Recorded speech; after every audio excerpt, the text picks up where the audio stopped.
इस वीडियो के अंदर हम इंडिया की हिस्ट्री जानेंगे, भारत और इंडिया नाम कैसे पड़ा, और इसके अंदर हम उनकी पूरी स्टोरी देखेंगे, कैसे थी, क्या थी। और चलिए स्टार्ट करते हैं वीडियो। हेलो जी, आज हम पढ़ेंगे कि इंडिया का नाम इंडिया कैसे पड़ा। इंडिया से पहले इसका नाम था भारत, हिंदुस्तान, इंडिया। इन तीनों में से सबसे पहले इंडिया नाम कैसे पड़ा, फिर हम पढ़ेंगे कि भारत कैसे पड़ा, शुरुआत कैसे हुई, इंडिया का पहला राजा कौन था।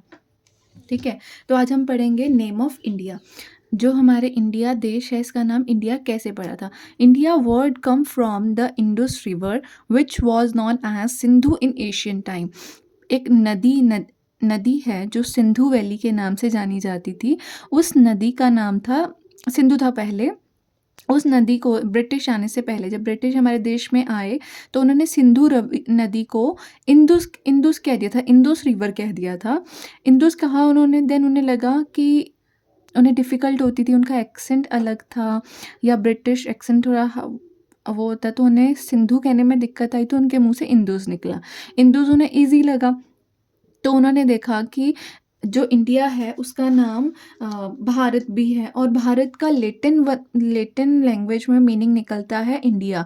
तो उन्होंने भारत का नाम इंडिया रख दिया, क्योंकि उन्हें भारत और हिंदुस्तान कहने में दिक्कत आती थी, तो उन्होंने हमारे देश का नाम इंडिया रखा था। तब से चली हुई आ रही है बात। अब इंडिया जो रखा, इंडिया से पहले भारत था, भारत बात हुई है, तो भारत कैसे पड़ा था, कौन से राजा का जो पुत्र था उसका नाम भरत से देश का नाम भारत रखा गया, इस हिस्ट्री को देखते हैं। दोस्तों, जब किसी बालक या बालिका का जन्म होता है तब हम उसका नामकरण करते हैं, परंतु क्या आप जानते हैं हमारी इस भूमि का यानी कि हमारे इस देश का नाम भारत कैसे पड़ा था? चलिए जानते हैं। इस कथन का वर्णन महाभारत ग्रंथ के आदि पर्व में मिलता है। दोस्तों, जब मेनका शकुंतला को लेकर अंतर्धान हो गई थी, तब वे उसे ऋषि मारीच के आश्रम पर ले आई थी और उसे वहीं छोड़कर चली गई थी। तब वहीं पर ऋषि मारीच की देख रेख में उसने एक पुत्र को जन्म दिया था। वह अत्यंत सुंदर और बलिष्ठ था। ऋषि मारीच ने विधि पूर्वक उसके जात कर्म आदि संस्कार किए थे। वह 6 वर्ष की अवस्था में ही सिंह, बाघ, शूकर और हाथियों को आश्रम के वृक्षों से बांध देता था। कभी उन पर चढ़ता, कभी डांटता तथा कभी उनके साथ खेलता और दौड़ लगाता था। यहाँ तक कि वह बाघों के दांत तक गिन लिया करता था। आश्रम वासियों ने उसके द्वारा समस्त हिंसक जंतुओं का दमन होते देख उसका नाम सर्वदमन रख दिया था। परंतु सर्वदमन अपने एक और नाम भरत से भी जाना जाता था। दोस्तों, जब राजा दुष्यंत को देवराज इंद्र के दूत ने एक अज्ञात स्थान पर उतार दिया था, तब उन्हें एक बालक के खेलने की आवाज सुनाई पड़ी थी। वह उसके निकट पहुंचे तो वह एक शेर के बच्चे के साथ खेल रहा था। राजा दुष्यंत उसे इस तरह हिंसक जानवर के साथ खेलते देख हैरत में पड़ गए थे। तभी वहां पर 2 स्त्रियां आई और सर्वदमन को आश्रम पर ले जाने की कोशिश करने लगी, जिससे कि सर्वदमन के हाथ में बंधा जंतर खुलकर भूमि पर गिर गया था। उस बालक की बहादुरी और सुंदरता को देखकर राजा दुष्यंत उस बालक के पास चले आए और उससे कहने लगे, मैं तुम्हारे साथ खेलना चाहता हूँ, तुम इस शेर के बच्चे को छोड़ दो। इतना कहकर राजा ने भूमि पर पड़े उस जंतर को उठा लिया। यह देख दोनों स्त्रियां बुरी तरह घबरा गईं और राजा से कहने लगी कि आपको उसे नहीं छूना चाहिए। तब राजा ने पूछा, क्यों, इस जंतर को छूने से क्या होगा?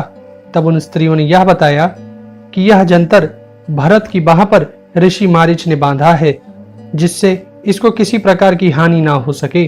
इस जंतर को इसके माता पिता के सिवा और कोई स्पर्श नहीं कर सकता। तब राजा ने पूछा, अगर कोई दूसरा इसे स्पर्श करेगा तो? तब स्त्रियों ने कहा, यह सर्प में परिवर्तित होकर उन्हें डस लेगा। तब राजा ने हर्ष में भरकर भरत को गले से लगा लिया और उससे कहने लगे, मुझे अपनी माता के पास ले चलो। तब भरत उन्हें माता शकुंतला के पास ले गए। दोस्तों, आश्रम पहुंचकर राजा दुष्यंत ने शकुंतला से अपने किए हुए व्यवहार पर क्षमा मांगी और बताया कि वह अंगूठी मिलने के बाद ही उन्हें सब स्मरण हुआ। तब शकुंतला ने भरत से कहा, पुत्र, यही तुम्हारे महान पिता राजा दुष्यंत हैं। तब राजा ने कहा, चलो राज्य वापस चलो। इस पर शकुंतला ने कहा, पहले हमें ऋषि मारीच की आज्ञा ले लेनी चाहिए।